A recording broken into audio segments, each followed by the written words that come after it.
மகிஷியின் தந்திர வரம். மகிஷாசுரனின் மறைவுக்குப் பிறகு அவனது தங்கை மகிஷி தேவர்களை பழிவாங்கத் துடித்தாள்.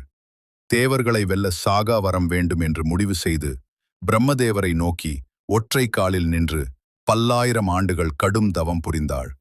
அவளது தவத்தின் வலிமையால் பிரம்மன் அவள் முன் தோன்றினார். மகிஷி, உன் தவத்தை மெச்சினேன், என்ன வரம் வேண்டும் என்று கேட்டார். மகிஷி கேட்டாள், பிரம்மதேவரே, எனக்கு அழிவே இருக்கக்கூடாது, சாகா வரம் தாருங்கள். பிரம்மன் மறுத்தார். மகிஷி, பிறந்த எவனும் ஒரு நாள் மடிந்தே தீர வேண்டும். மரணம் இல்லாத வாழ்வு யாருக்கும் சாத்தியமில்லை.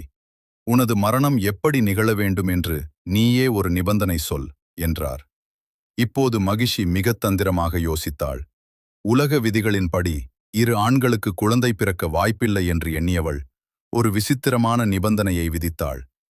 பிதாமகரே, எனக்கு மரணம் என்று ஒன்று நிகழ்ந்தால் அது சிவனுக்கும் விஷ்ணுவுக்கும் பிறக்கும் மகனால் மட்டுமே நிகழ வேண்டும்.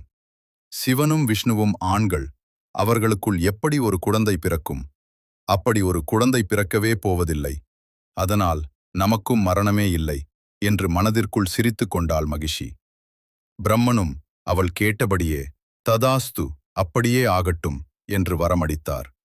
வரம் பெற்ற மகிஷி ஆணவத்துடன் தேவர்களை துன்புறுத்தத் தொடங்கினார். அசுர ஆட்சி வரம் கிடைத்ததும் மகிஷியின் ஆட்டம் அதிகரித்தது. தேவர்களை துரத்தினாள், முனிவர்களின் யாகங்களை அழித்தாள். நானே இந்த உலகத்தின் அதிபதி என ஆணவம் கொண்டாள். தேவர்கள் சிவவிஷ்ணுவிடம் தஞ்சம் புகுந்தனர். ஐயப்பன் அவதாரம் மகிஷியின் வரத்தை மதித்தே ஆக வேண்டும் என்பதால் விஷ்ணு மீண்டும் மோகினி உருவம் எடுத்தார்.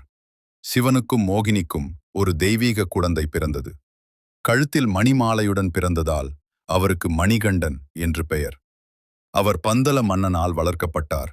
வதம் மற்றும் விமோசனம் தனது 12வது வயதில் தாயின் பொய் நோயை தீர்க்க புலிப்பால் கொண்டு வர காட்டுக்குச் சென்றார் மணிகண்டன். அங்கே மகிஷியை சந்தித்தார். பிரம்மாண்டமான போர் நடந்தது. இறுதியில் மணிகண்டன் மகிஷியை தூக்கி எறிந்து வதம் செய்தார். அவளது அசுர உடல் அழிய அதிலிருந்து அவளுக்கு சாப விமோசனம் கிடைத்தது.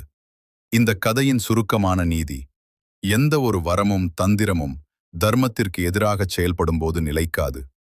இயற்கையை மீறி மகிஷி போட்ட கணக்கை தெய்வீகம் தனது லீலையால் முறியடித்தது. இது போன்ற வீடியோக்களை தொடர்ந்து பார்க்க மிஸ்டர் மிஸ்ஸஸ் செல்வம் தங்கம் சேனல் சப்ஸ்கிரைப் பண்ணி தொடர்ந்து பாருங்க.